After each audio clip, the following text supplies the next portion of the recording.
Hey, everybody, this is Craig Garber. Welcome to Everyone Loves Guitar. Man, I've just got the coolest guest today. So about, I don't know, man, like 15 or so years ago, I'm listening to Gov't Mule live. And periodically I start hearing Warren Haynes say, Audley Freed on guitar. I'm like, who's this dude? This guy plays. He's such a badass. So I start looking at him, and he's like under the radar. And then slowly I start seeing videos. And here we are, lo and behold, 15 years later. I had hair when I first heard of you, maybe. I had more hair when you first heard of me. And we had the one and only Audley Freed. Man, thank you. I'm so happy to have you on the show. And a real pleasure and an honor, man. Seriously. No, the pleasure and the honor is mine. I've spoken to this. I've probably talked to Audley more than anybody else I've ever spoken. He's just the nicest guy. He's a real lovely guy. As great a player, that's as nice a kind of human being he is. Let me make a couple of quick announcements, tell you a little bit about Audley's background, and we'll get into it. First of all, I want to thank Joe Pisapia for hooking us up, the wonderful Joe Pisapia. Make sure you go to everyonelovesguitar.com/subscribe to subscribe to the audio and video of the show. And Carlos Santana, Joe Walsh, I'd love to have those guys on the show. If you can connect us, please do so. Tell you about Audley. Dad was in the military, so he was kind of a service brat, lived all over until settling in Burgaw. Did I pronounce that right? Yeah. Burgaw, North Carolina. He went to the University of North Carolina at Wilmington. After graduating, he started playing professionally in regional touring cover bands. A couple of years doing that, he came off the road to take a day job, and he formed an original music band, which became Cry of Love, which most people have heard of. And they tried to get a record deal. Cry of Love got signed to Columbia. They put out 2 albums. The first album was called Brother, and it contained several top 10 tracks on Billboard's album rock chart, including 2 #1 hits, those hits being Bad Thing and Peace Pipe.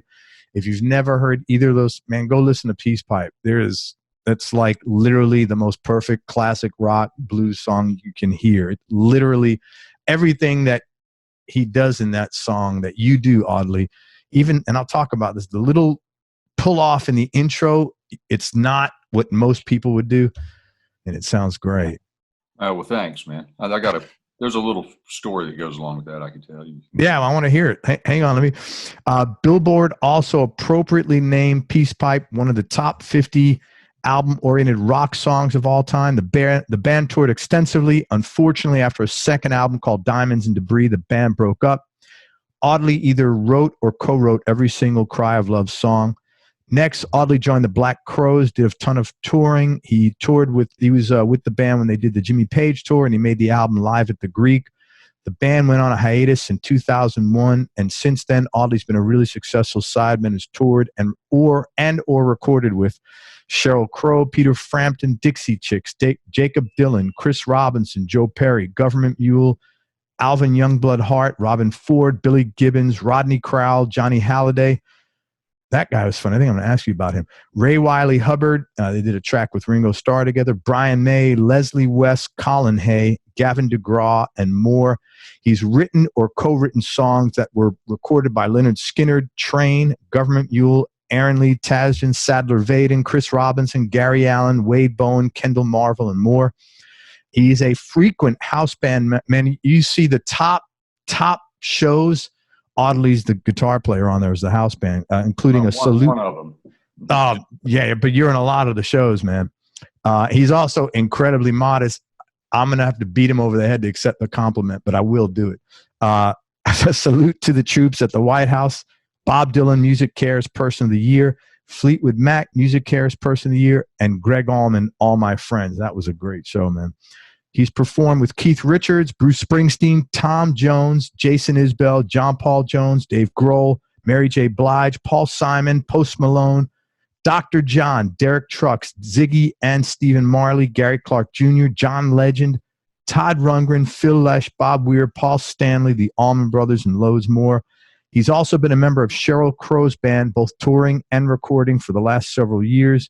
He was named one of the top 100 rock guitarists in Classic Rock magazine, and he got second place in Guitar Player magazine's Reader's Poll for Best New Talent. And like I said, his musical talent is only overshadowed by his kindness and humility. It's really been a pleasure and a joy to get to know him. And it honestly is a privilege to have him here with us on the show. He's also a private person, and I appreciate that, man. And that is not lost on me. So I really appreciate you coming on here, and I'll be gentle. Thank you, brother. Yeah, man. No, I'm a fan. I've logged a lot of miles on the treadmill with your podcast in my earbuds, man, and in my truck driving. Well, thank you. It's a pleasure to be here. That's pretty crazy to hear all that back. Yeah, man. How does it make you feel? I don't know. It feels. I would be. It feels really good. Yeah, it's really good. That's good, man. Let it in, man. It's a lot of hard work. Oh yeah.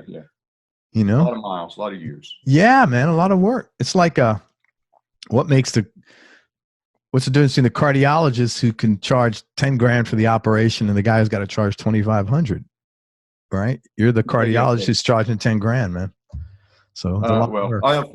A buddy of mine said that years and years ago. He was like, man, you realize with the amount of hours we've put into this, we could be at least assisting doing brain surgery. Absolutely, man. Absolutely. Good thing we're not. Hey, I don't, as you know, I don't ask a lot of questions that a lot of other people ask, but I'm going to ask this one. I know you've been asked this 100 times. I hope this is the only one. Can you give maybe a Cliff Notes version without looking for gossip about what happened with Cry of Love to whatever extent you're comfortable?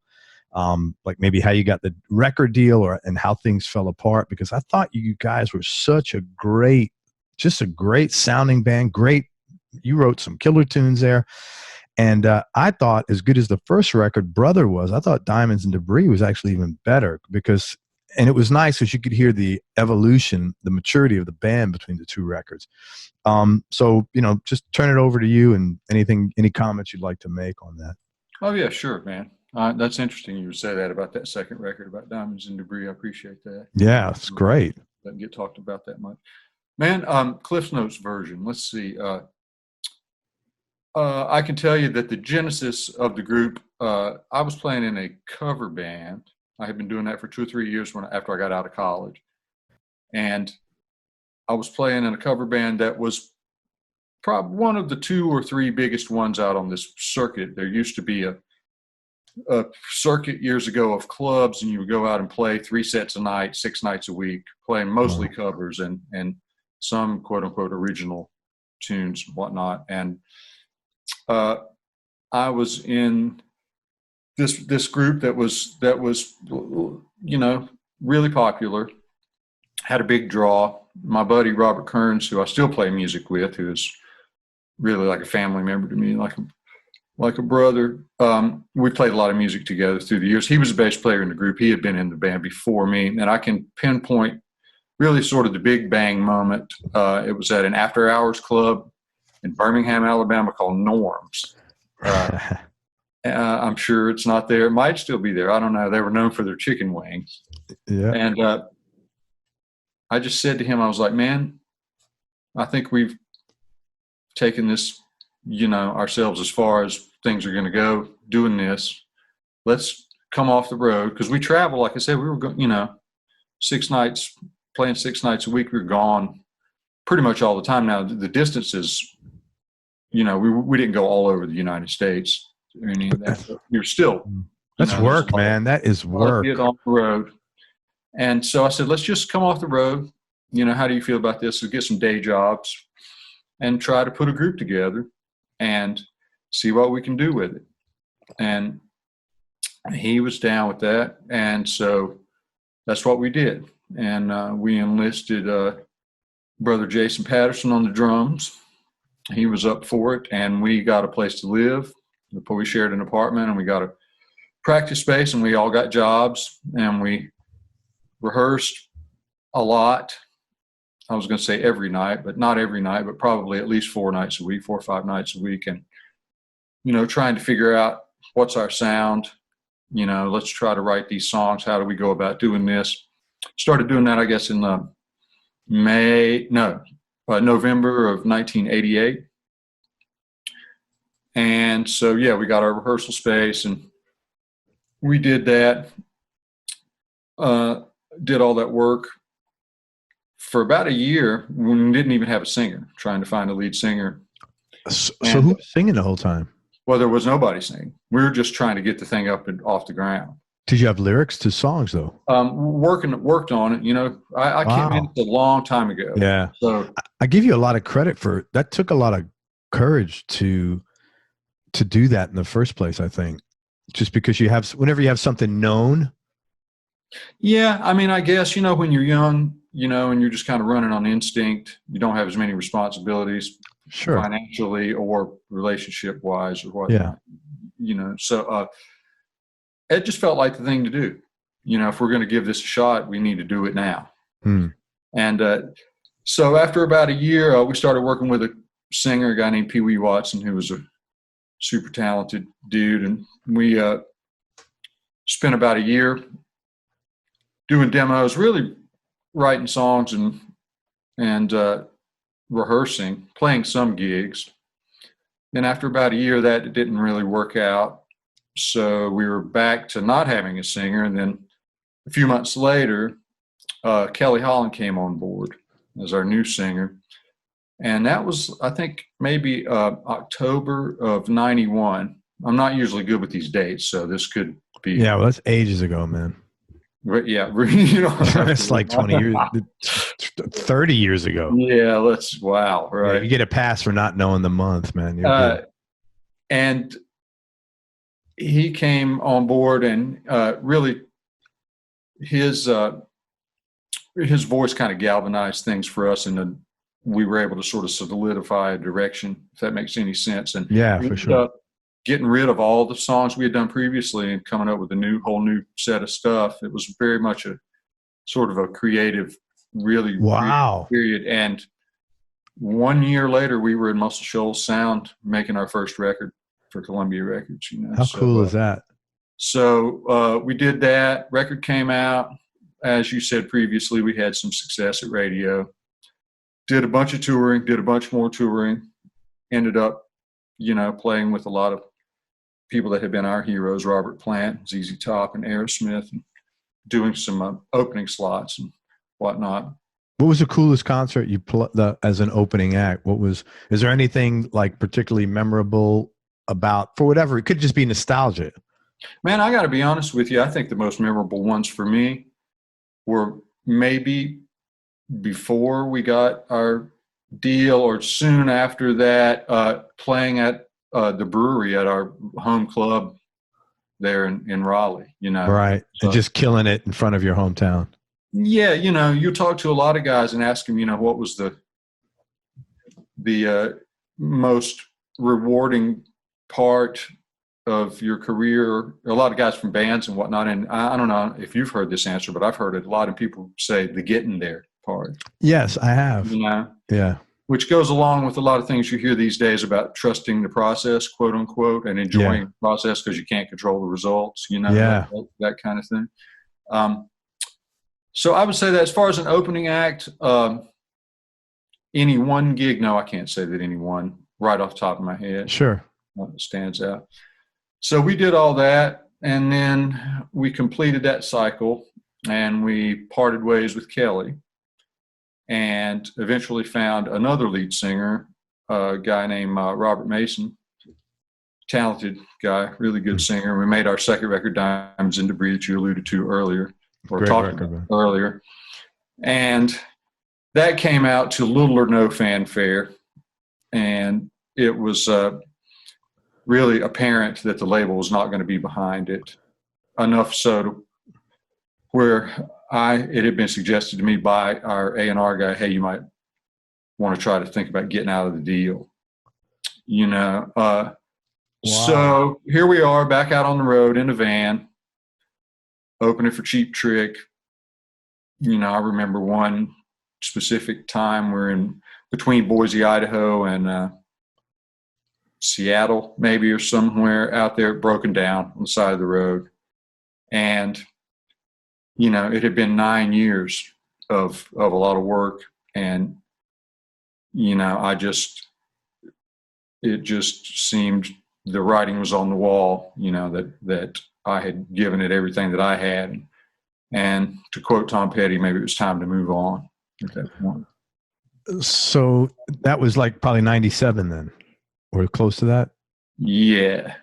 Yes. So a couple of questions. When you say the album didn't open up to any, like, people weren't playing it, or was the record company just not pushing it, or it's a really good record? I mean, I don't. Both. Yeah. You know, I had some couple marketing people at the label basically point blank tell me that they just weren't going to do anything, you know. For who knows what reason. You know, times have changed too, Craig. You know, music was changing, and we didn't, you know, the AOR radio had really changed. It was, you know, that was the last gasp of them really kind of playing any new music, you know, which is all classic rock now. You know, yes. It's all old. Yeah. And that was kind of when that started. Two things I want to ask you about that, again, to the extent you're comfortable. Sure, yeah. Like, what lessons did you learn from that, professionally, personally, business, whatever you'd like to share? And also, once you knew it was like over, man, how did you feel, and how long did it take to, like, I guess the best word is recover from that? Because, man, I know what it's like to put years into something and it doesn't work, man. And it's not fun. and it's not, you know, you don't just say, okay, well, tomorrow's another day. You know, it takes a while to bounce back from that when you give that much. Yeah, that's an interesting question, you know, and I would say it's an ongoing process. Mm-hmm. You know, when you put that much time and work and effort into something. But I'll tell you this, I think the conclusion that I've come to is that it took a really long time for me to understand, you know, how much of a success it really was. I mean, we went from an idea at Norm's in Birmingham, Alabama, you know, with just a skeletal plan. You know, we did not have someone say, hey, fellas, I've got a great opportunity for you, you know, join up with it. You know, it was created from nothing. You know, we found a place to rehearse and a place to live and found jobs. And, you know, then we had songs on the radio playing on the same stations and at the same time as heroes of ours. Yeah. Great songs. I mean, I'm not just saying it to blow smoke up your ass. It's some great songs. Thank you very much. And some that did real well, you know, and we heard them on the radio, you know, while we were on tour. But the most important thing that I've really come to understand is that you make something. Craig, I hear about it a couple times a week from people, musicians, a lot of musicians, other folks, whatnot. And it's so humbling, I guess is the word, seems overused at this day and time, but to understand that you have done something, that not only stands the test of time, almost seems more relevant now than it did then. And you've done something that has affected somebody else's life. And if you can, you know, if you've created something that makes people happy, or maybe it inspires younger people to pick up an instrument and play, just the way that records that we all listened to when we were a kid, you know, even if it's one person that you've done that for, that's the most important thing. Yeah.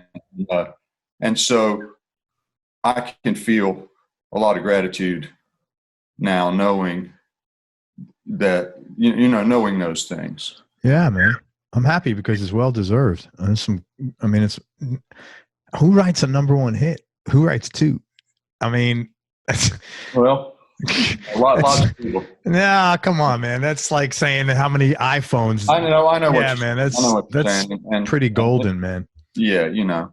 Yeah, it's a major accomplishment. It also means, too, I think that you could look at that now. It means like kind of the hurt part is over, because, like, I know for myself, it's hard to, when you have sour grapes about something, it's hard to recognize good in it. And then once it's over, it's much easier, which is great, man. Yeah, it's just been, you know, like I said, just 25 years after our record comes out and you still hear things about it, you know, Yeah.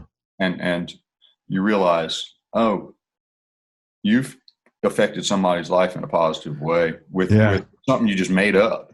You know, Right. I wasn't really thinking about that whenever I was a kid and making up those songs. You know, it was really all about, you know, trying to get somewhere and be somebody and do something, you know, but the older you get, the more you come to realize, you know. Well, good, man. It was great stuff. Let's talk about that, the beginning of that song. Cause you know that what I'm talking about, that little pull off that you do. I guess. I mean, I don't know, man. That thing just fell out of thin air, you know. Yeah. I was working at the guitar store and we had gotten a UPS shipment in that day, and there was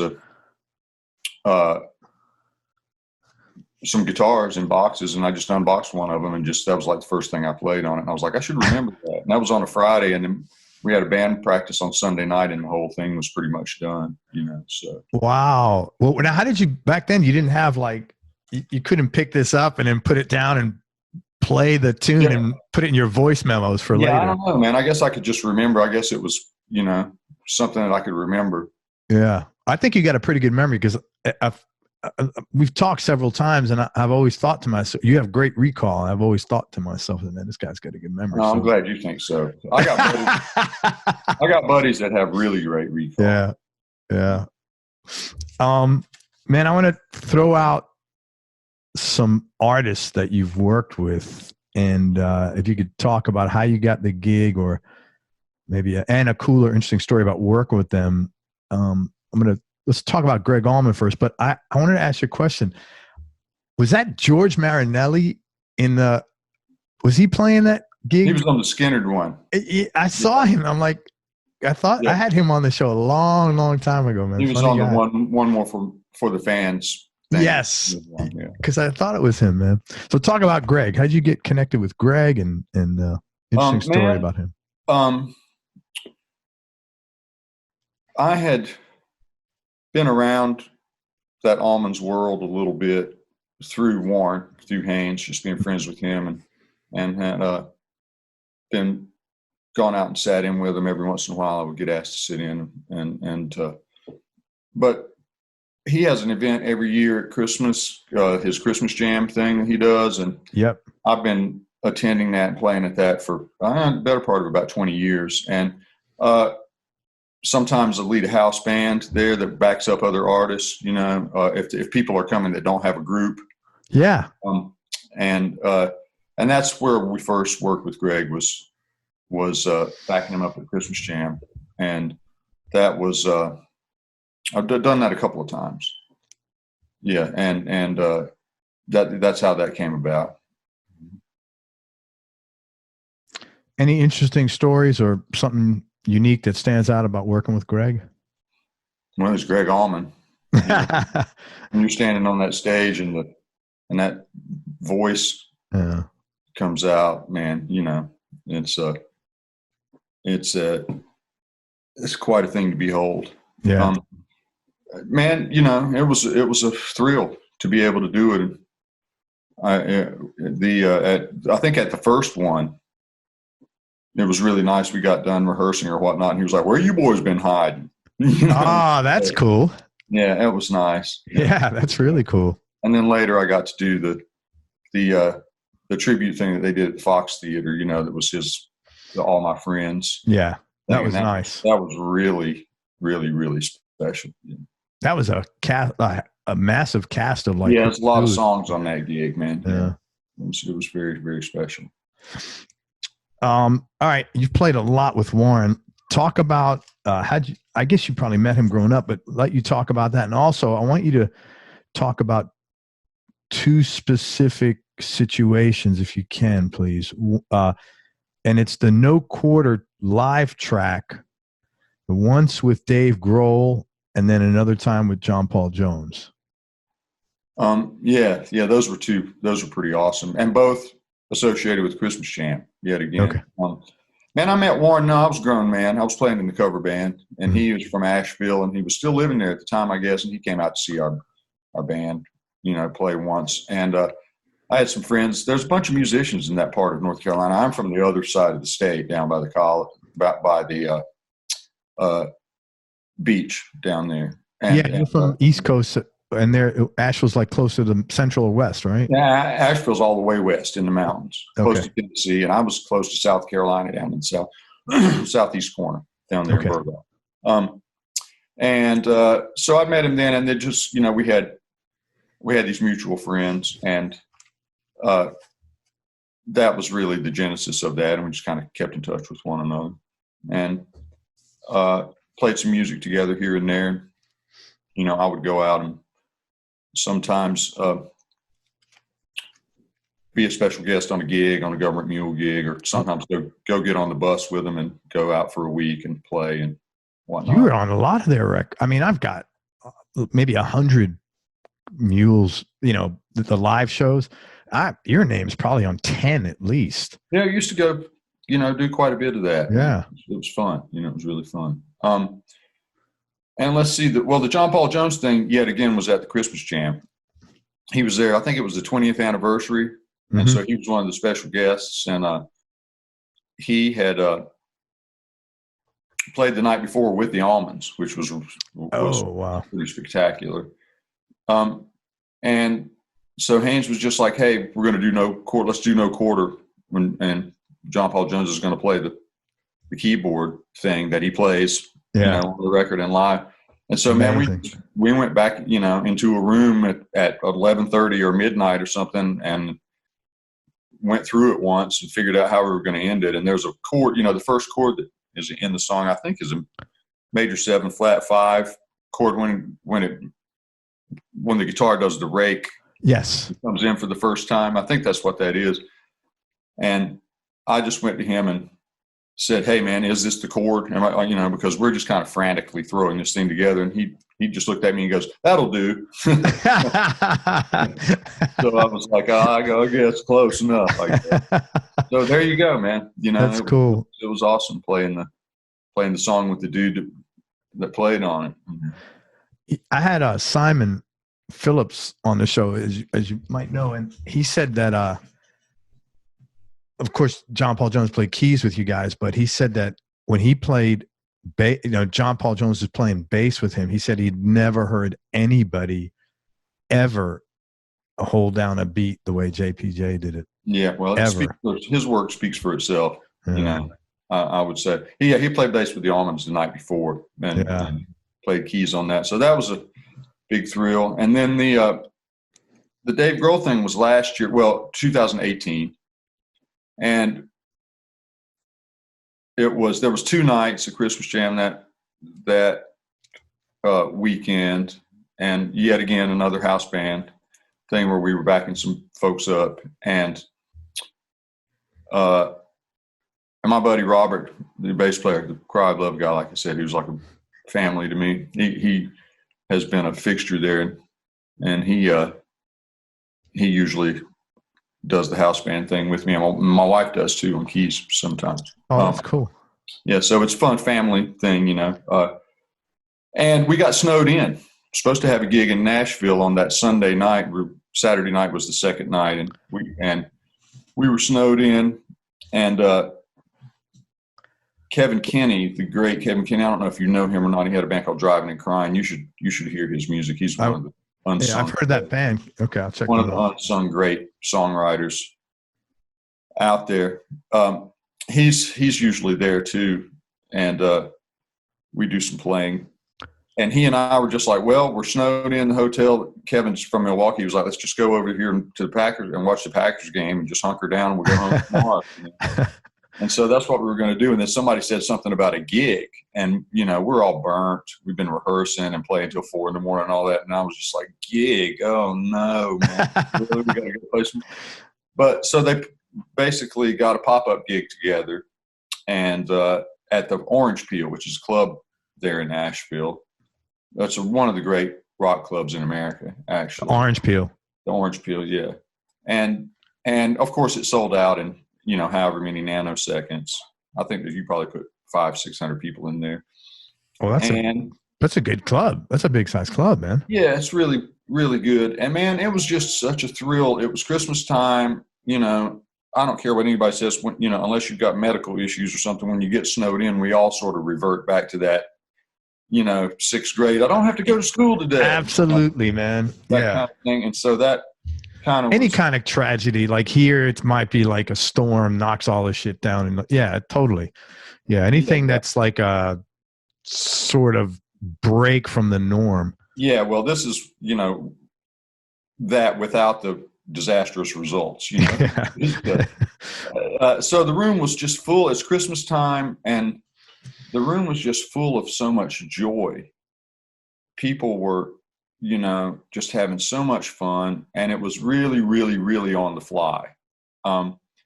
And Dave Grohl had been there playing. He has a piece of music, I think it's called Play. It's like a 20-minute song, and he had brought a whole band from LA to perform that at the Christmas Jam. And so I think they did that again. It was before I got there. But it was complete chaos backstage. What songs are we going to do? You know, everybody's got their phones up to their ear on Spotify listening. Like, how many times does that go? And how many? Okay, you know, just on the, you know. But these things are really fun. Yeah, to be able to do like that.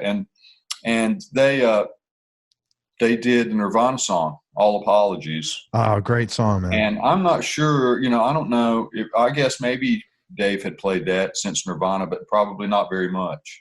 Who's playing guitar for that? And Haynes was on guitar for that. Oh, wow. And, man, is there any songs he doesn't know, that guy? You have to ask him. Yeah. I don't think so. But, you know, and it was really this wonderful thing because it was like these worlds colliding because, you know, Nirvana was one of the things that sort of not destroyed, but poked a hole in the guitar solo. A lot of people's phones stopped ringing because of that. You know, so now to see these worlds collide, because they're playing All Apologies and then there's a jam in the middle of it. You know, it was really kind of neat. It was like, oh, these things, you know, it's just music. They can coexist. It's, and people just going nuts. And so it was really lovely. And to be quite honest with you, it was great to play. We did no quarter. And it was with Dave playing drums. And there's a false start because on the record, it's in the key of C sharp. C sharp, right? But the reason is the tape had been slowed down to slow the tempo. Oh, I didn't. So it was in D, and it was played in D. Yeah, I think. I think, to best of my knowledge, and so the keyboard players, Danny and Greg Kirsten, I guess Danny Lewis, really the Mule keyboard player, started it in C sharp, and we came in with that chord. We all came in, and it was like, whoa, what's happening here? So we just stopped and started over. And Danny, to his credit, is such a genius. Was like, oh, we've got to do it in D. Okay, I can do that too. You know, yeah, half step up, and so that was a big thrill. We played a few other songs, different combinations of people, and finished out the night with Dave, with Robert on bass, Dave on guitar. I think Ron Holloway played sax, Haynes and me, and Artemis Pyle. Oh, from Skynyrd. Drummer on drums doing Simple Man. That's cool. Which is a bit of an anthem anyway. Yeah.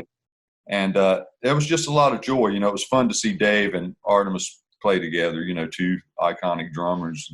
And Dave's an iconic musician all the way around. But yeah, that was a very good Christmas spirit thing. And I'll be honest with you, if I'd never played a note, I would have had a blast. Because just being there. Because there really was palpable joy in the room. You know, music, the power of music, man. And you know, get older and get cynical and get jaded and have seen this and seen that and whatever. And then every now and then something like that happens and it takes you right back to the meaning, you know. That's good, man. I'm glad you got to experience that. It's interesting you brought that up with the key change because I always played it in C sharp. And then as it happens, most of the time when I'm listening to you, I pick up my guitar. And when you were playing that song, I picked up and I said, oh, this is in D. And then I started, I was thinking, well, maybe they slowed the tape down. That's what I've always been told. Yeah. Yeah. A great song, man. I don't care what key it's in. It's one of the greatest songs ever. Yeah, there you go. You know? Right. Good. Black Crowes. Man, that came on the heels of the Cry of Love thing. I was a big fan of theirs. I knew that their lead guitar position was vacant, and really wanted to try to figure out a way. I thought, I could be a good fit for these guys, and I'm a big fan. I would really love to be able to do this. As luck would have it, a couple people recommended me to them without me knowing it. Oh, wow. In North Carolina. So I just went down and played with them, and I think they were looking at several people. And got a call back a couple days after that, and then it all went on hold for like months. Well, they were making a record in New York, but then they needed somebody for their tour. The following, I went down and played with them, I guess, October of 98, and then June of 99. That's quite. Who played guitar on the record that they were recording? Rich Robinson played all the guitars. Did. Okay. He did all the guitars on that. Okay. Record. By Your Side is the name of it. Okay. And so that's yeah. That was it. Yeah, man. That was the most politically correct description of anything to do with the Black Crowes I've ever heard. Well done. Well, it's just Greg, I auditioned, and then months later, I got asked to go tour with him. Yeah. Yeah. Well, you're a perfect guy for that music, man. It was fun. I was a big fan. Great band. Yeah, incredible. Rich is a great guitar player, man. And Chris is, the whole thing. Yeah. Just the songwriting. It's just fantastic. How did this is another one you've probably been asked a million times. I'm sorry. That's all good, man. How did the Jimmy Page Crowes thing come together? And did you, I hate to say learn anything, but did you observe Page doing anything that was interesting or different? Man, as far as how it came together, I wasn't really privy to the business. Yeah, fair enough. There, we did do a set at a club in London with him that was for a charity. Was that planned? Yes, okay. That was and we rehearsed with him, and got our set together and did a thing that was a charity that he was involved in, and I think that he needed a group to back him up, and it got suggested that we do it or something, and so we did that. In fact, I think Joe Perry and Steve Tyler came down and sat in with us that night with Page, and then I guess the idea grew out of that. We should do a tour, but I can't really speak to that because that wasn't my department.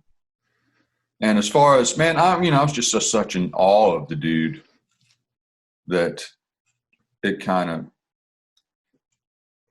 I don't know if I really took away any specific things. I took away a whole lot of specific things from his recorded work. I can tell you that.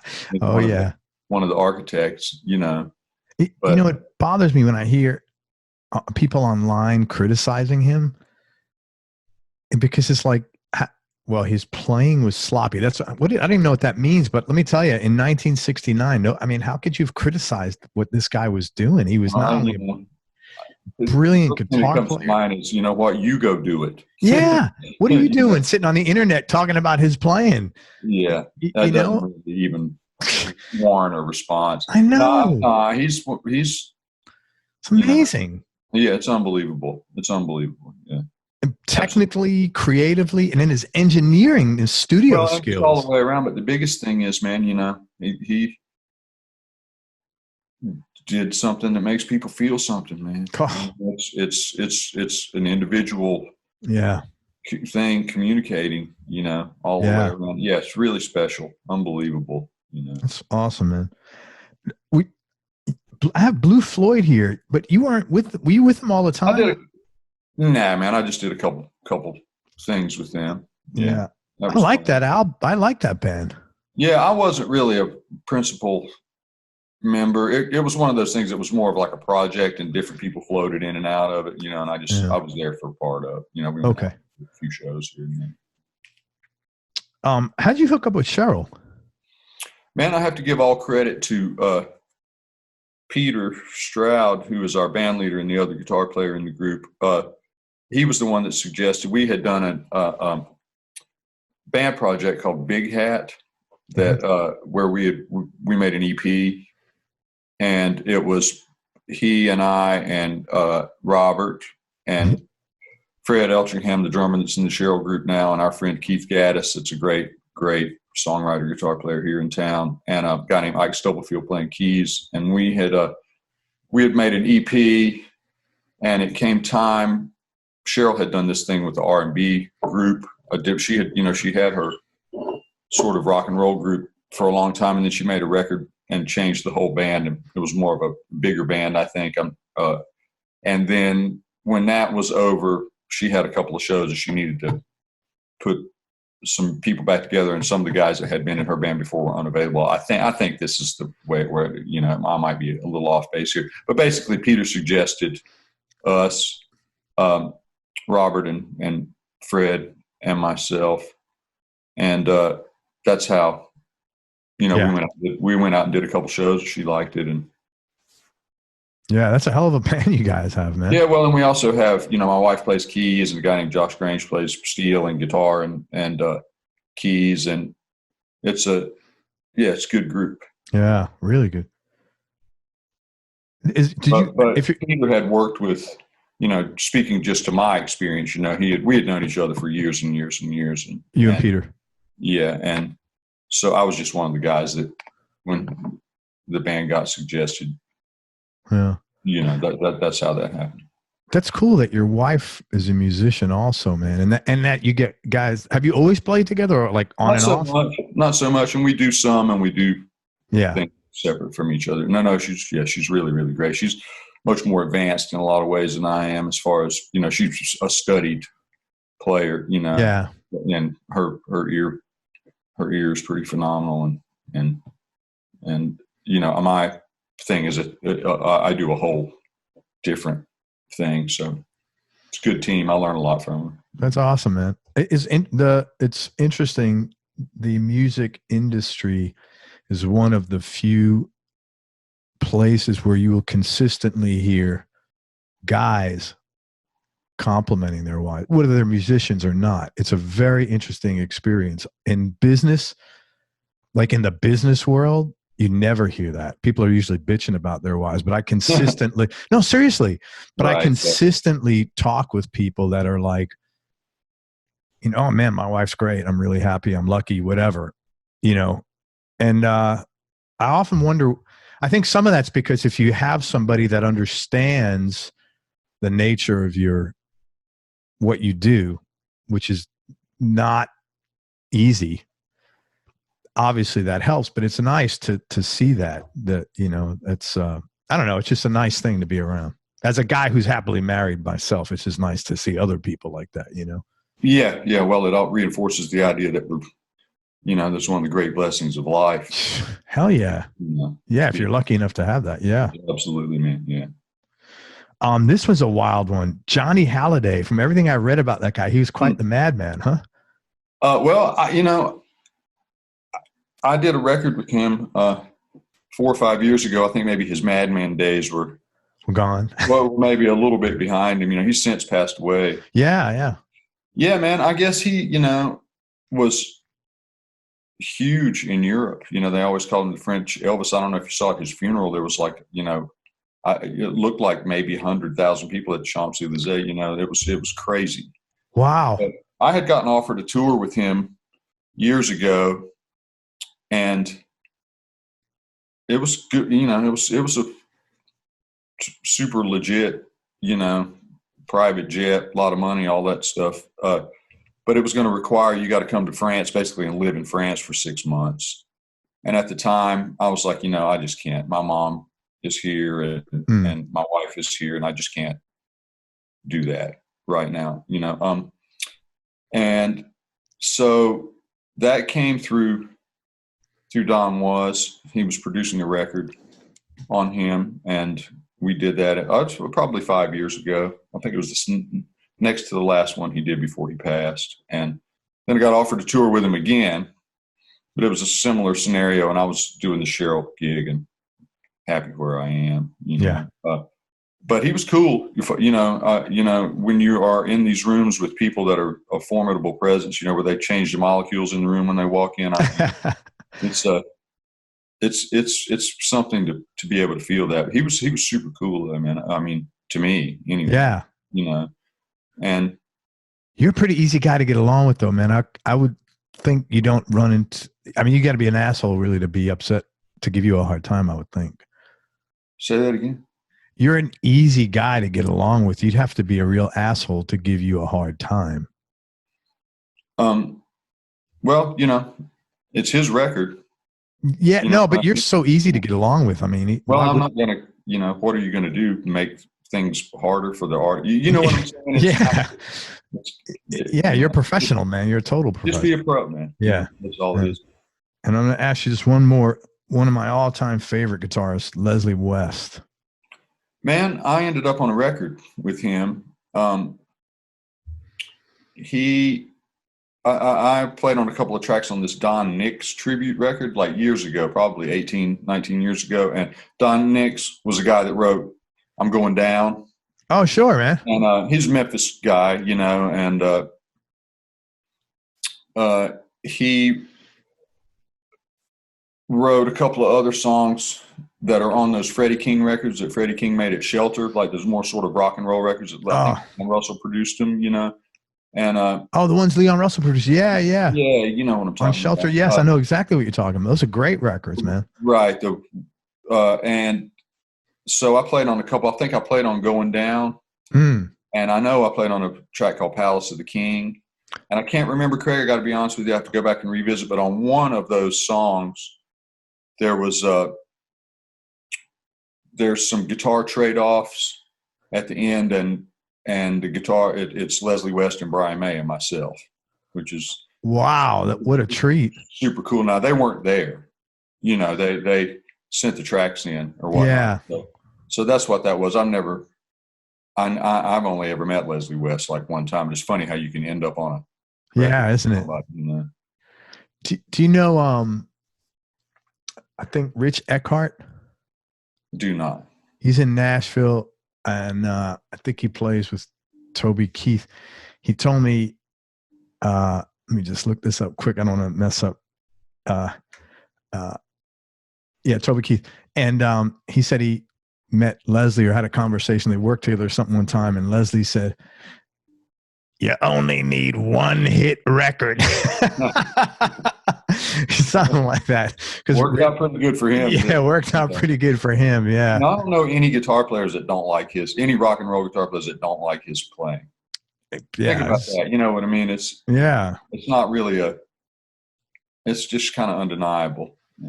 It's, I know he's well known for tone, but he doesn't pick too many wrong notes either, man, especially in the early mountains. He doesn't pick too many notes. Yeah. Yes. A lot of economy there, it's really inspirational. Yeah. Absolutely. That's a very good point. Yeah. Tough question. Top 3, just knee-jerk reaction, top 3 musical experiences you've had.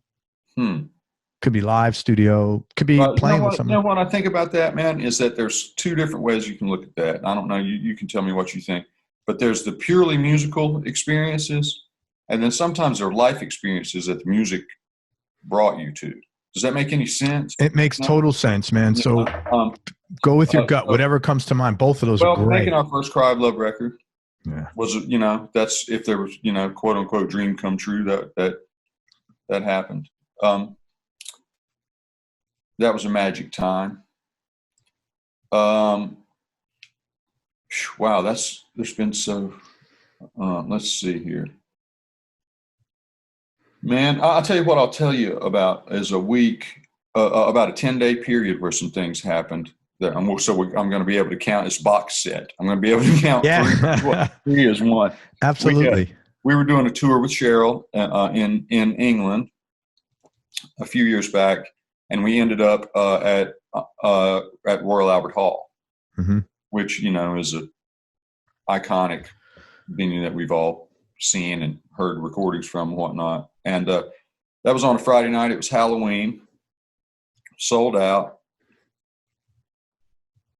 There's one song that we play that has a baritone guitar on it, but nobody was playing. I had been playing a finger picking part on it, and she came to me after, I think it was maybe at sound check, and was like, "Can you play baritone on this tonight?" And I was like, "Well, if somebody we got to go rent a baritone, but Yeah. but sure, so those things are always kind of exhilarating because, you're more present, Yeah. not just muscle memory.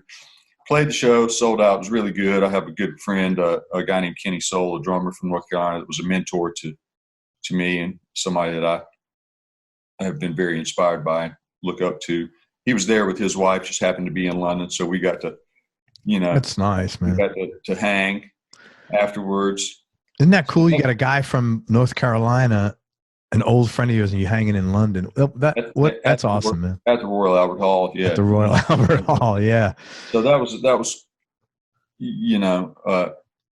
really, really, really nice. Got up the next day, flew home, and my wife and I were the custodian of one of Cheryl's acoustic guitars. Well, of course, we come through Detroit and the guitar gets lost. But we had to kind of figure out how to track it down before our connection. And somehow through three different Delta offices, the drill on all that kind of stuff. So we get home. Sunday, I get up. I have to repack and shed, go over a few things to fly Monday to DC to start rehearsals for this a thing that we were going to play at the White House on Wednesday with Don was leading the band. So we rehearsed a couple days. We do that. And it was a really special gig for me because my dad was a veteran. My dad was in the Philippines in World War II, and he was in Vietnam and in Korea during the occupation. He was 29 year. So he was a career, as you said, sergeant. as I said in the beginning. Yeah. What branch of the service? He was in the Army. He was in the Corps of Engineers. And he was a command sergeant major. That's awesome. There's only a handful of them in the Army. And he had a couple Bronze Stars, all that. That's awesome, man. And he passed away when I was 18. And so to be able to do this, and have it be on PBS, a salute to the troops at the White House, it was a nice full circle moment for me. So it was more meaningful. I mean, it's meaningful enough to go and play, and President Obama and his wife are sitting 12 feet in front of you, and whatnot. But it was a nice full circle, like communion with my dad. Yeah. And we backed up a couple of people that were in the Army that sang a couple of songs, and one of the women that was there was stationed at Fort Leonard Wood, where I had lived when I was a kid, because my dad was stationed there. So it was a really nice thing. So that happens on Thursday night. Fly back to Nashville on Friday, repack my stuff, drive to Atlanta. Saturday morning, we start rehearsing for this Lynyrd Skynyrd tribute that's happening on Tuesday, the following Tuesday. And so we do that. My mom and my wife come down to see that. It's at the Fox Theater in Atlanta. And for me, growing up, there was a live Lynyrd Skynyrd record. It's called One More from the Road. Sure, man. That was a big, big deal for me, not only playing wise, but just culturally. I used to look at that picture. Atlanta, Georgia might as well, even though I had lived all over the place, to a young kid, I was living in Burgaw, North Carolina. Atlanta, Georgia was, it might as well have been Mars. Yeah. And the idea of being in a venue, like that, I don't know. There was just man, I get that thing surrounding the album becomes bigger than an album to impressionable kids that are intrigued by rock and roll music, and so here we are doing a Lynyrd Skynyrd tribute at the Fox, backing up all these people, and I was able to, I've told the story before, but it is meaningful to me. I was able to to speak to Gary Rossington on the stage there, and I've seen these pictures in this album cover for years and years and years, and tell him, hey man, I mowed yards when I was a kid to get my record money, and I went out to Best Products in Wilmington, North Carolina, and bought this record, and it changed my life, and and it was really, really meaningful to me, and so thanks. And I got him to sign my copy of it, the one that is so cool, man. And so that was another full circle moment, Yeah, I totally get that, man. And the fact that your wife and your mom could be there with you, it was that great, is, man. That's really awesome. And so, and that was successful, and so that was that's a 3-in-1 there in a 10-day. Pretty good week. Yeah, it was pretty crazy. Yeah.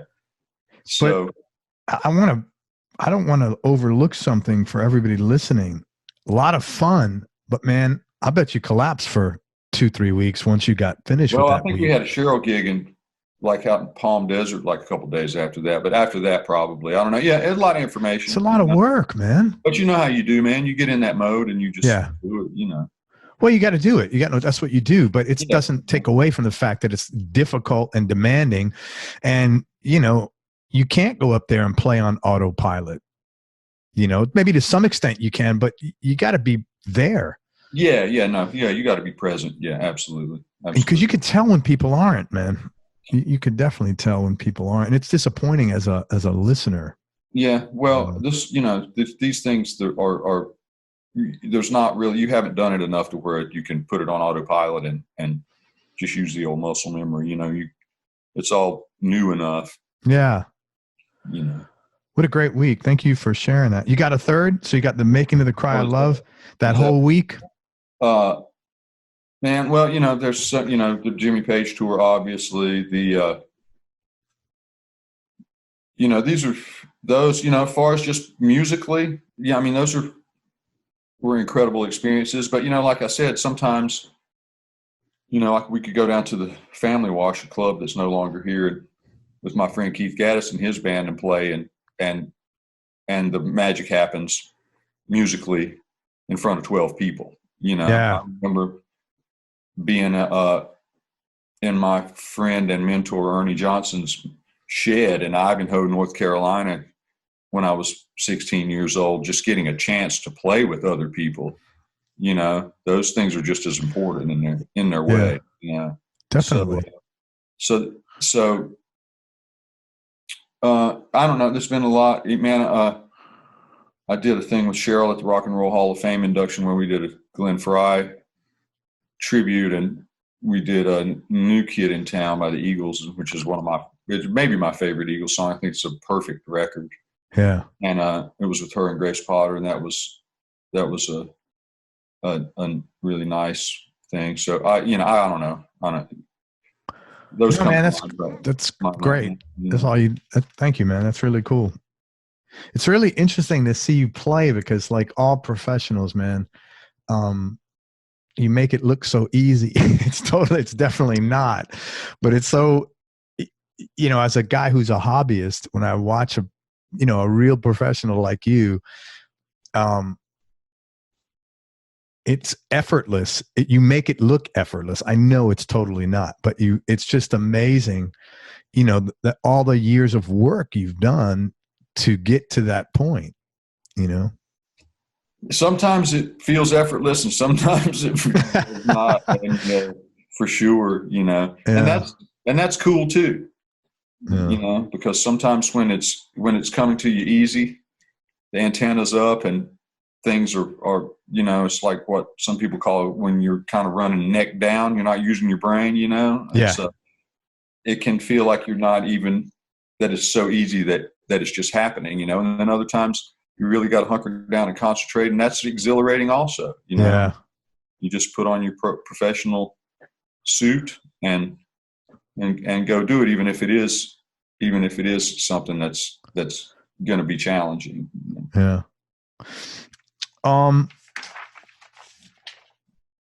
Sorry, man, I lost my place here. So many notes.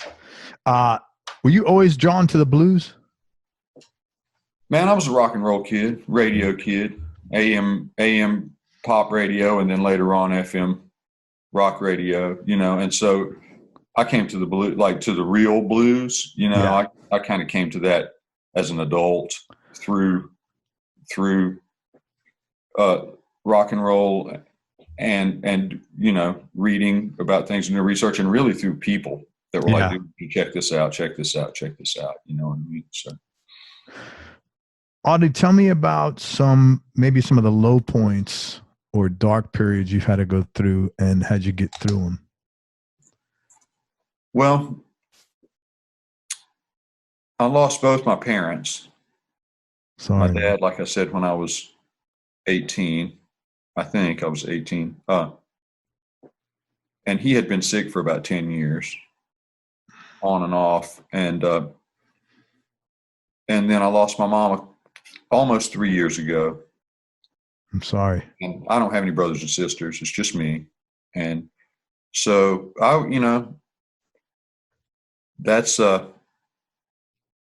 it's been, it's been a process, and it's still a process.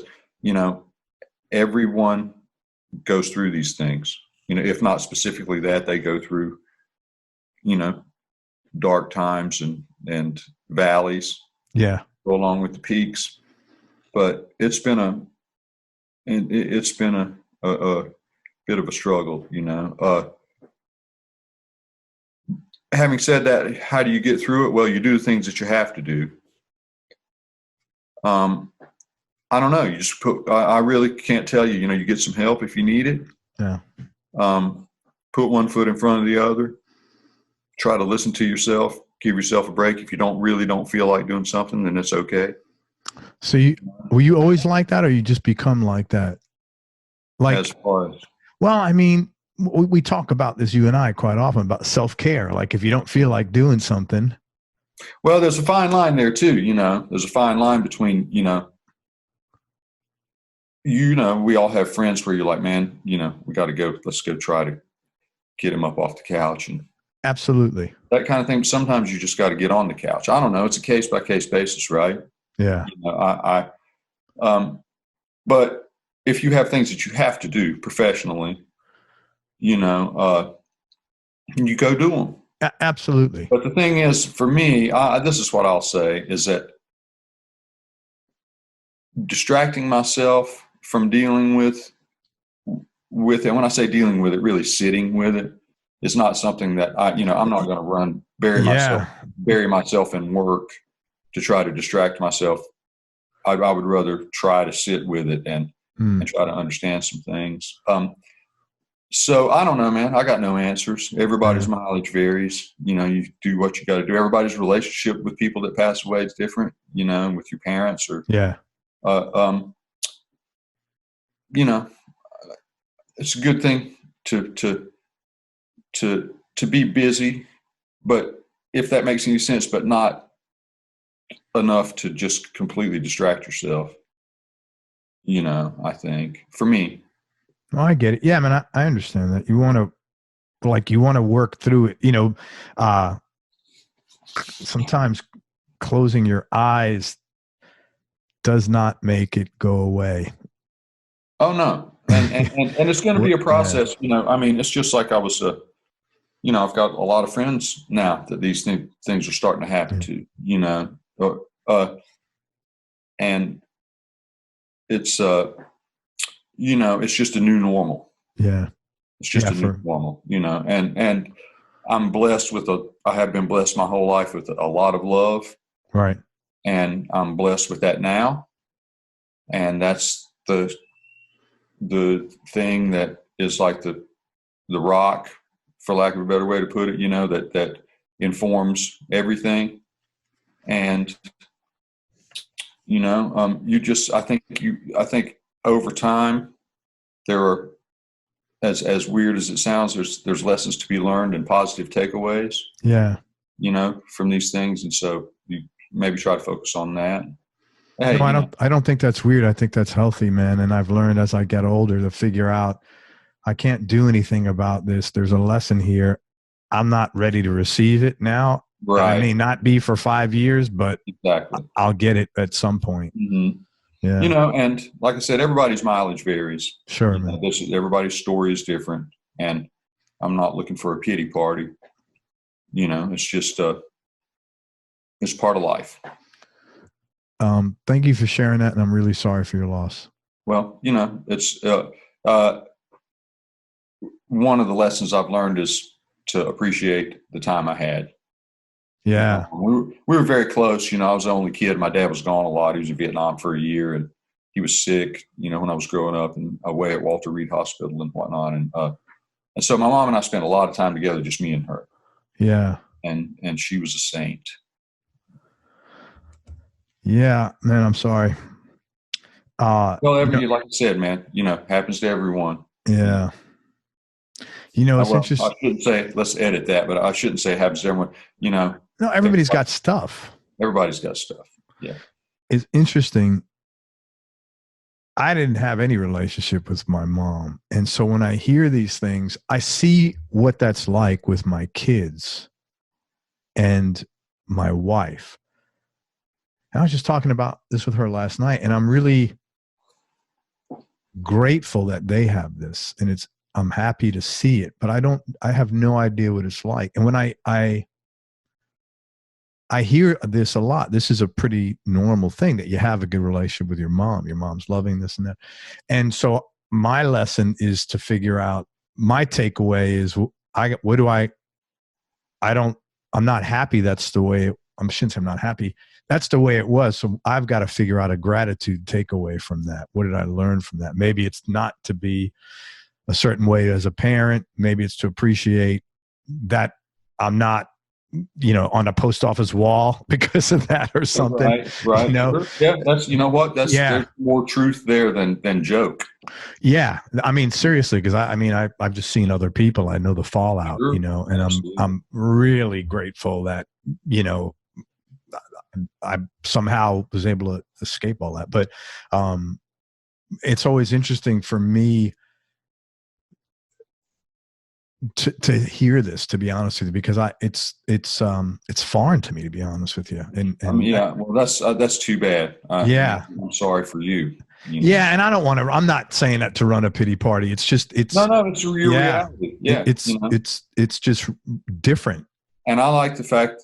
Well, I should, I don't know if I should say I like the fact, but I think it's very impressive that you are cognizant of that and the effect that it has had on the way that you navigate the world. Yeah, man. Yeah.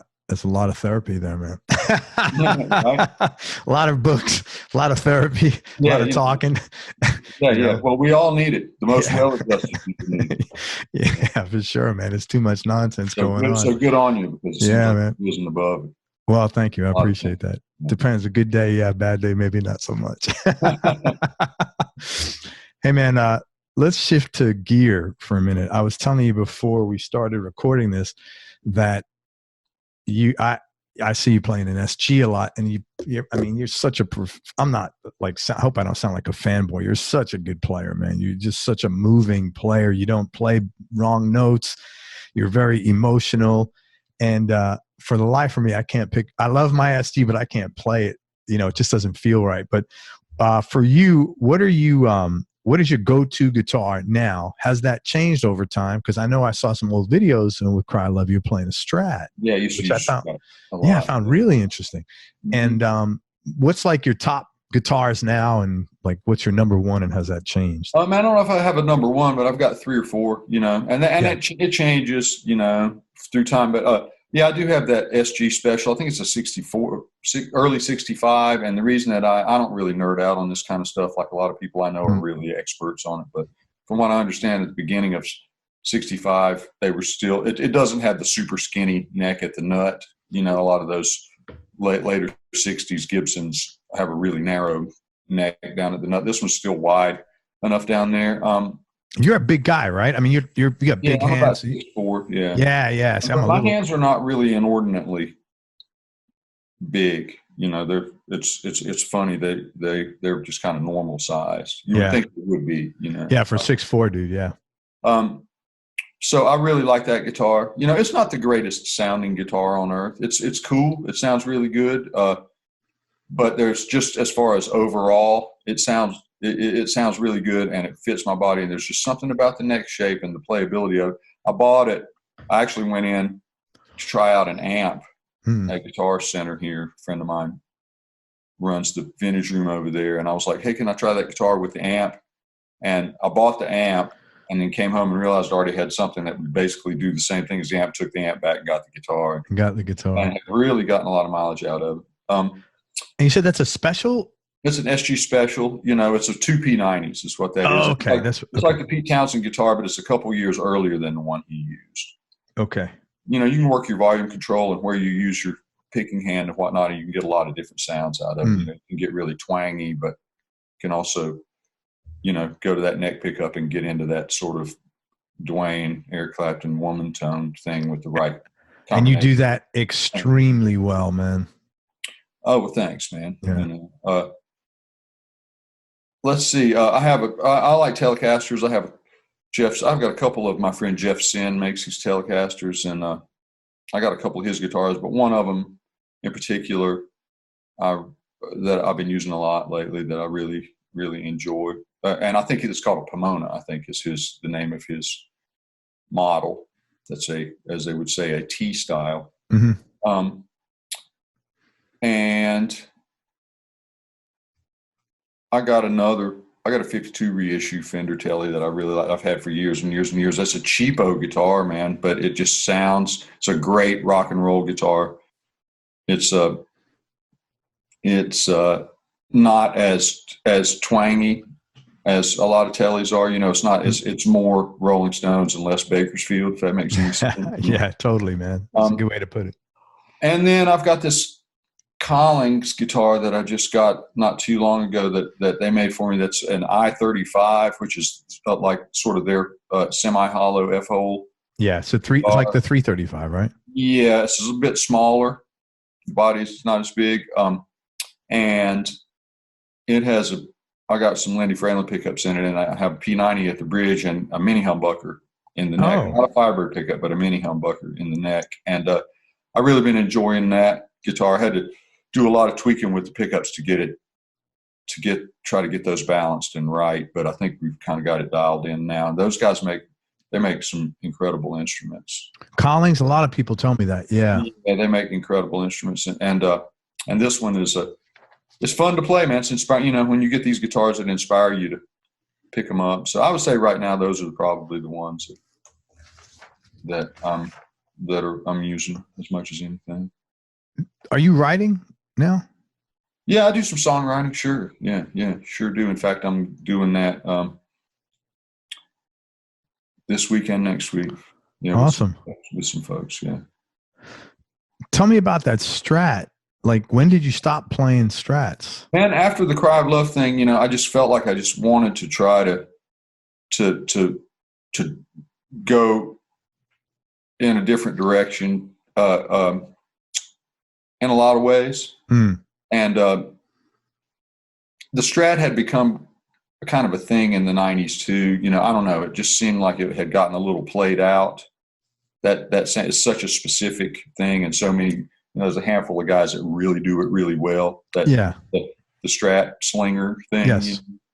And so I still have that. I still have some Strats. I still play them. I love them. They're fun and they work for certain things. Great. And I love the guys that play them. I love hearing them, but I don't know. I can't find that with some other guitars, they're a little more versatile for me. Yeah. That I can kind of get in the Strat world a little bit with it, but I can also do a lot of other things with it. It doesn't seem like it's much of a specific, there's another guy on his neck pickup on a Stratocaster with that sound. Yeah. Which is awesome. Don't get me wrong, it's awesome. But I just wanted to go some different places, man. I think when you're a young man, you compartmentalize things without really realizing you put yourself in boxes, and it's safe to do that. Yeah. It takes a lot of anxiety away and you define yourself. Everything you're saying is true. To define yourself identity-wise and whatnot. So it's a little bit scary sometimes to step out of that and go, hey, maybe let's try some different things here and there, and it took me a while to get comfortable, using different things, but it was really a good thing for me to do that because I'm a creature of habit, and it was nice to explore some other sounds and feels and things. When you are out with Cheryl, how many guitars are with you? As few as possible. I don't really like to get into the Price is Right showcase. And I usually have one P90 and a backup, Tele and a backup, and acoustic. That's nothing, man. Wow. Man, I Good don't for really, you. I don't, you know, I would do the whole gig on one guitar if I could, Sure. or a couple to switch Yeah. up some sounds. But right now, I think that's it. Yeah, I think that's what I got. You know, That's awesome, I man. don't. It's P90s and Telly. I don't really have a humbucker guitar out there. I don't think so. For that gig, you know. Yeah. And saying that, those are sounds that I'm drawn to anyway. Yeah. So you're playing what you like. So it's really it's a blessing for sure. You know. Hey, do you have a favorite song that you wrote?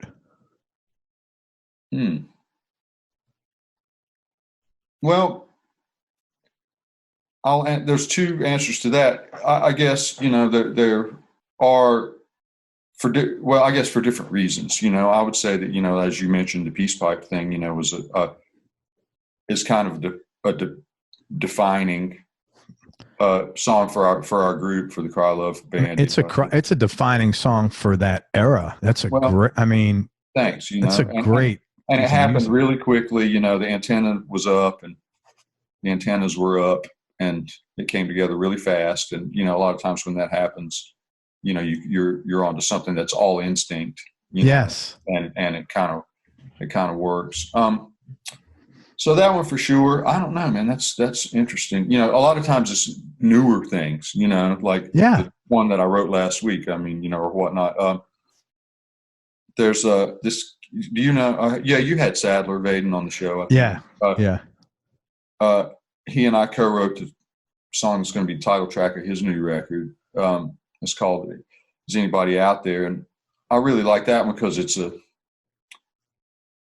good, fun rock and roll song, but the lyric is not goofy. You know, it's a good marriage of things there. I don't know. There's a lot of them. That guy's got a hell of a story. Yeah, yes, he does. He's an impressive young man. Very much, man. All right, this is a tough one, and I'm going to issue the disclaimer for you. So I'm going to ask you who are some of the favorite musicians you enjoyed playing with. So I'm going to give the disclaimer because I know you now that not including them on this list does not mean you're not one of his favorites. Because I know you don't want to. You know what? I'm going to go ahead and take the cop out because it's not a cop out. It really is the truth. There's just too many. Too many. Totally, you know, cool, man. And that goes all the way back to junior high school. Very cool. That's fair, man. And I've had so many people that have influenced me and helped me out and pointed me in directions and given me confidence and been musical partners and compadres that it's just, you know, and I think that in anybody's journey, you know, that's going to be the case, you know. Fair enough, man. So that's where truth meets cop out. That's all good, man. What's the best amp you've played? Well, it's hard to say best, but there's some good ones. I got a 64 AC30 that I really, really like. You know, but yet again, that's a sound that I'm drawn to, but it's a fine specimen of those. You know, that's the one that immediately comes to mind. That's like, oh yeah, where'd you get that? I got it at Carter Vintage. Yeah, here in town. Do you remember the first record you ever bought? Partridge Family. Yeah, I remember. I had a couple of those, man. That's funny. Great. I think it was Greatest Hits. I just used to look at the cover and be fascinated. You know, that was the cool thing about cover. Where's this bus going, and where do they sit on the bus? You know, Big, yeah, exactly. And you know, come to find out, it's, you know, a team of songwriters and all the Wrecking Crew guys play. Yeah. Funny. Desert Island Discs, man. Give me your top three, just for now, just for this minute. You know, all right. I want to turn this around too and ask you something. Because this is the one that, man. Well, here's the thing. If you were going to a desert island, right, would you take three records that you mean so much to you and you know so well, but you never listen to? Because now you're stuck on an island. I mean, I love Led Zeppelin 4, but I never put it on at my house and listen to it 10,000 times. So if I take that off to the desert island, you see what I'm saying? Yeah. So, but I'll go ahead and let's see. I don't know. I would say, oh man, that's really tough. It's a tough question. Yeah, it's fun. Yeah. A guy sent me an email a few weeks ago, and he said, I love how your guests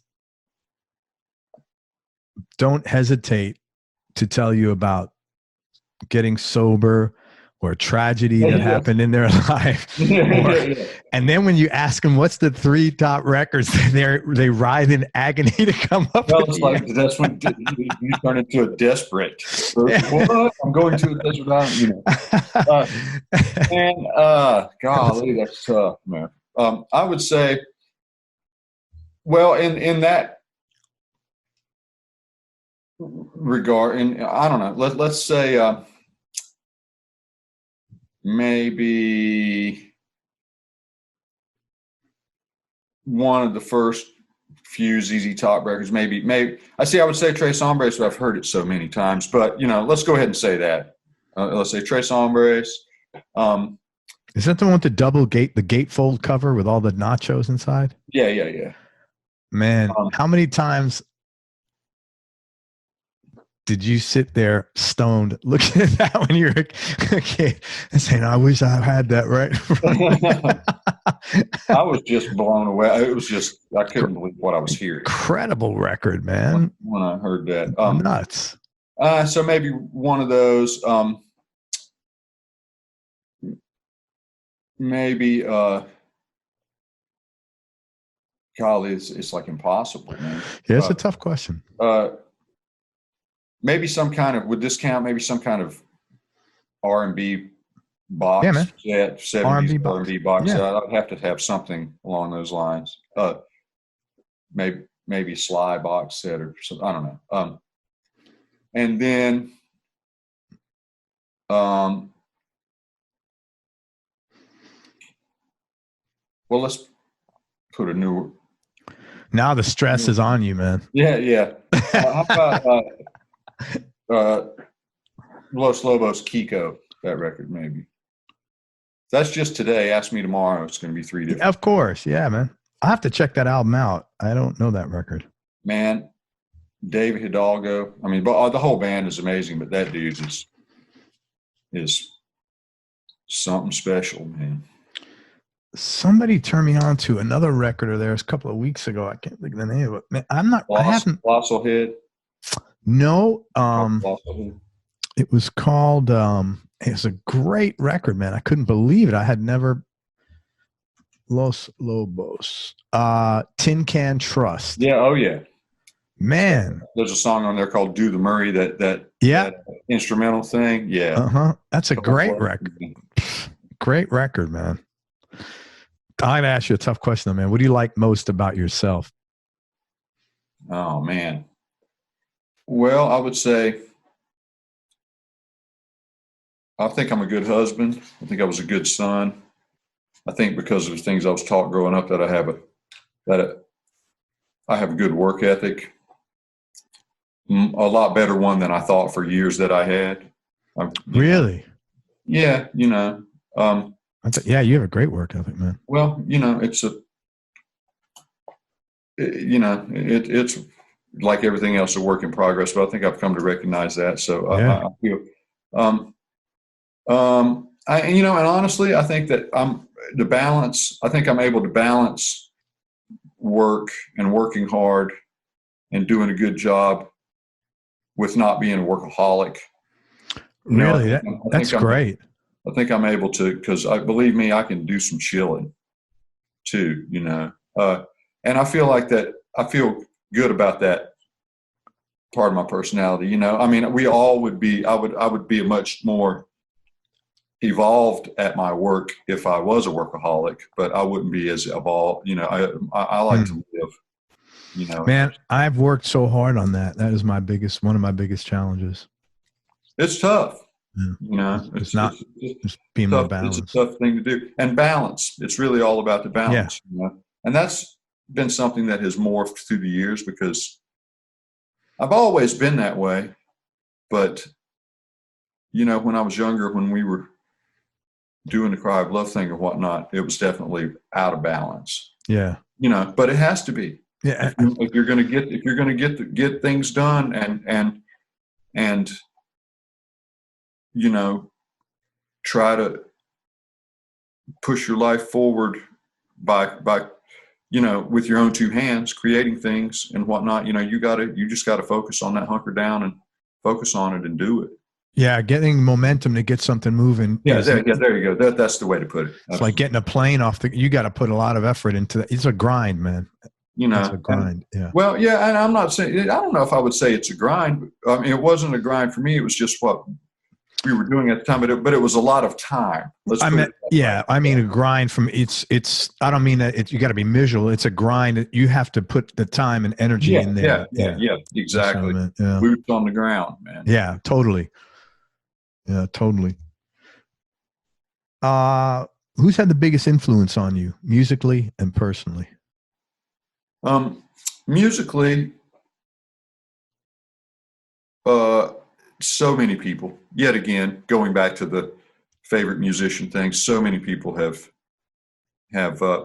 people I don't know that I just know through their work, and people that I do know, you know, and there's lots of them, and I'm grateful for all of it. You know, personally, it would have to be my parents and my wife. Do you have any hobbies outside of music? Yeah, man. I like to goof around in my yard. I'm a little bit of a Hank Hill character there, you know. I wouldn't say that you know, that I'm a skilled gardener or anything, but I enjoy doing that kind of stuff. I do a bit of running. Oh, cool. You know, which is you know, earlier we spoke about, you know, listening to me on the treadmill. Yeah, exactly. When I can't go outside. Yeah. When I'm outside, Craig, I'm sorry, there's no podcast. I can't blame you. Got to have music, keep you moving, man. But you know, it's when we spoke earlier about like tools to get you through dark times and things like that. You know, that's not why I started running, but it is very effective. You know, not just physically, but emotionally, and quite honestly, you know, it's a good short-term goal thing every day. It's great. Anybody who's not exercising is really missing out on the benefits of it, like emotionally, spiritually. It just, I can't tell you how many times I'm in a bad mood, and I'm not in a bad mood often, but when I am in a bad mood, I head over to the gym. It's gone. I just was going to say, I got home last night and my wife was like, "Boy, you exercised, didn't you?" She could immediately tell. Yeah, it's a huge difference, man. Yeah, and so I'm lucky that I'm physically able to do that. Yeah. I've been doing it for a long time. How often? How far do you run?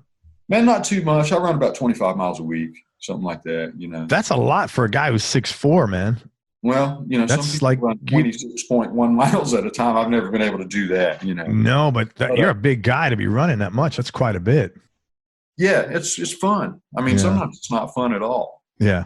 But yeah, so that's one, man. Yeah, you know, I do a little bit of cooking. Those things probably, you know. I like to get into a little sports action here and there, you know, as far as, you know, following certain. Yeah. I'm not fanatical. I'm not a fanatic. What sport do you follow? Basketball? Man, I like basketball. I grew up, you know, in North Carolina, so there's college basketball and NBA. I've been really getting into college football too since I live out here. It's an exciting game, man. Yeah, it's, man, you know, it's something different than just music all the time. Have you gone to a UT or a Vanderbilt game? I have not. I've been to Vandy games, yeah. Is it cool? Yeah, it's fun. Yeah, I've never been to a community thing, you know. I'm going to ask you these. If you're not comfortable, I can not ask them or I can skip them. I was going to ask, what's the most important thing you learned from your mom and dad? Oh, yeah, sure. Okay. Well, some things from them together and some things individually. From my dad, definitely work ethic. Try to do your best. He was a military guy, man. And we had a can. He kept a can of Brasso to polish his belt buckles. So he was all in. He was all in, and after he was sick, he enjoyed working in the yard also. And after he was sick, he could no longer do that.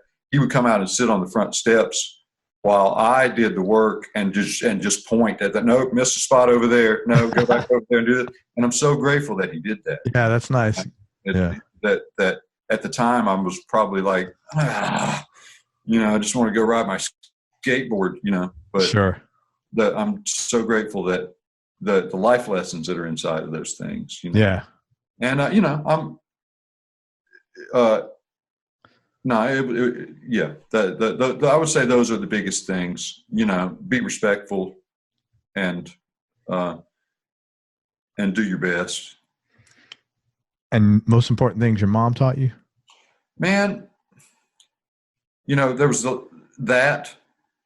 One thing that she taught me without overtly teaching me is there is such a thing, I think, as unconditional love, because I know beyond a shadow of a doubt that even in times when she doubted my decisions and was worried about things that I was doing, that love is like it's like a geodesic dome, man, that just covers everything. And so I can understand that is, I feel grateful that I feel like that even on a subconscious level and a conscious level that I understand that you can love someone and they can love you and you are able to be loved, Yeah.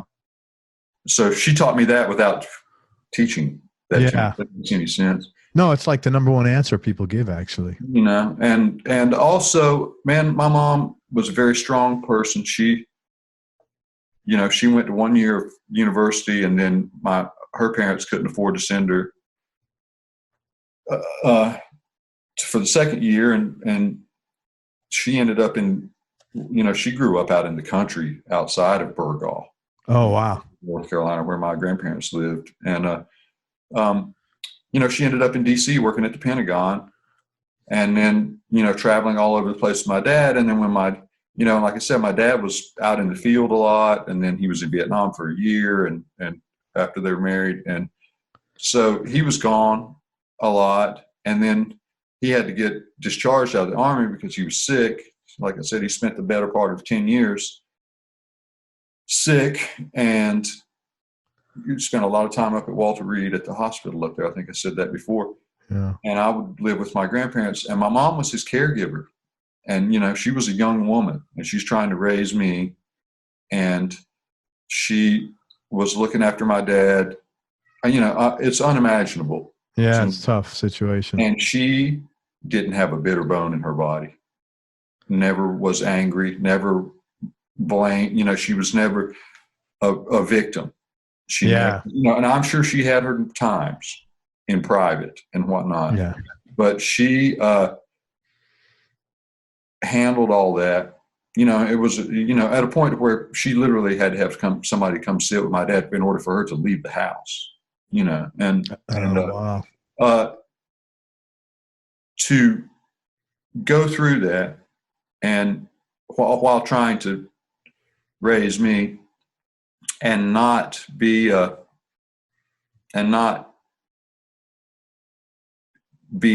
angry, or blame or victim, like you said, or whatnot. I think that just by example, that she taught me, and I'm not saying that I've, have achieved that, but I feel like that I always have been able to look to her example as far as not feeling like I got the short end of the stick. That's great, man. Very good. I mean, it was unbelievable to me still. Thank you, man. Sure. two more questions, and man, I can't thank you enough for your time. I really appreciate it, and I appreciate you opening and sharing a lot of this stuff. Yeah, sure. Toughest decision you had to make? I don't, man, I don't want to just keep harping on these things, but man, I had some end of life decisions to make. Yeah. When my mom was sick, and it probably doesn't get a whole lot. No. More. Thank you, man. Tough than that. And last question. Biggest change in you and your personality over the last 10 years, Audley, and how much of that has been intentional and how much is just a natural part of aging? Man, that's a really good question. I think those things go hand in hand, because I think once you get a little older, you've spent more time on the planet, you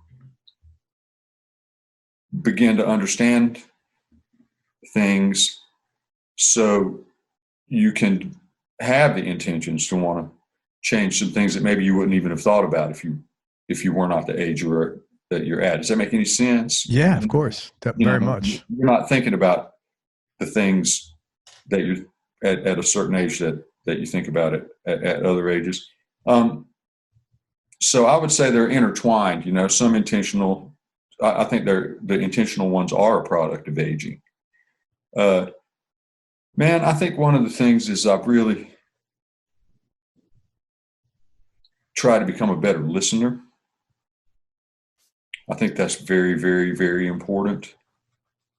To be able to hear someone's, or to be able to listen to someone and not immediately take it and apply it to, let me tell you about what my experience with that has been. In other words, to keep yourself out of the equation. Yeah. Unless it needs to be there. Does that make sense? I mean, yeah, man. Totally makes sense. I'm an only child, so I've had to recognize certain things in my personality that that were there probably because I was an only child, And, it's amazing all this shit that formed so many years ago, how it impacts you later.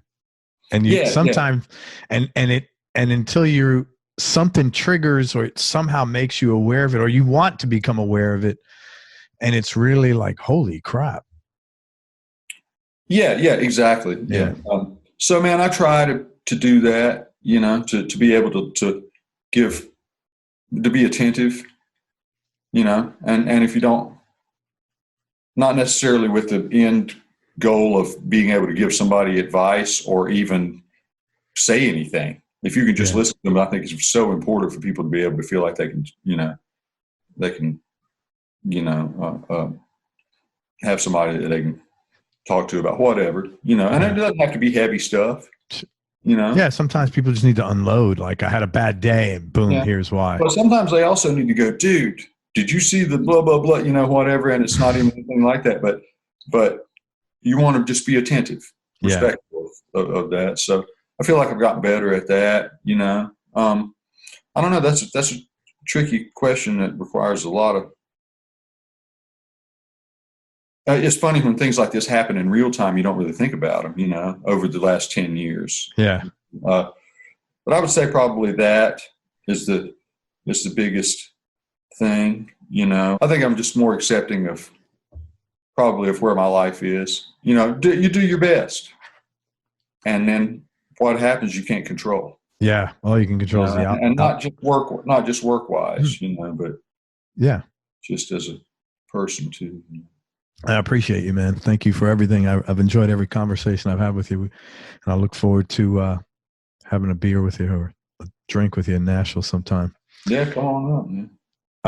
Let me tell people, Audley's going to be out with Cheryl. You guys are doing a pretty big tour now. I guess there's some dates this summer. I haven't really. Yeah, I saw them. I got a note yesterday that they're starting to set them up. So, so come see Audley out with Cheryl, and hopefully he's going to be doing some writing soon, and hopefully something will come of that. And if it is, hopefully he'll come back on the show and we can promote whatever he's done, because he's a hell of a player. I would really encourage everybody to go out and look up Audley Freed as much as you can. If nothing else, look up Audley Freed, Gov't Mule, and No Quarter. I mean, the stuff there is just everything this guy does. He's a great player. He's got a great touch. I mean, just very talented guy, very talented young man, Audley Freed. Man, thank you for everything. I appreciate it. Oh, it's been my pleasure, Craig. It really, really has, man. And thank you for reaching out a few months ago when you did. I appreciate it. I was so happy to get that text. I was like, wow, this is so cool. Yeah. Thanks. Yeah. Thank you, man. Hang on one second. Let me wrap this up. Everybody, thank you so much for listening. If you enjoyed this, please share it on your social media channels. Listen to Audley Freed, and thank you very much again, Audley. I appreciate everything. Come see him out with Sheryl Crow this summer and probably into the fall, I would imagine. And most important, remember that happiness is a choice, so choose wisely. Be nice, go play your guitar, and have fun. Till next time, peace and love, everybody. I'm out. Audley, thank you so much, brother. My pleasure, Craig. Thanks for having me on, man. It's been a real blast. Thank you.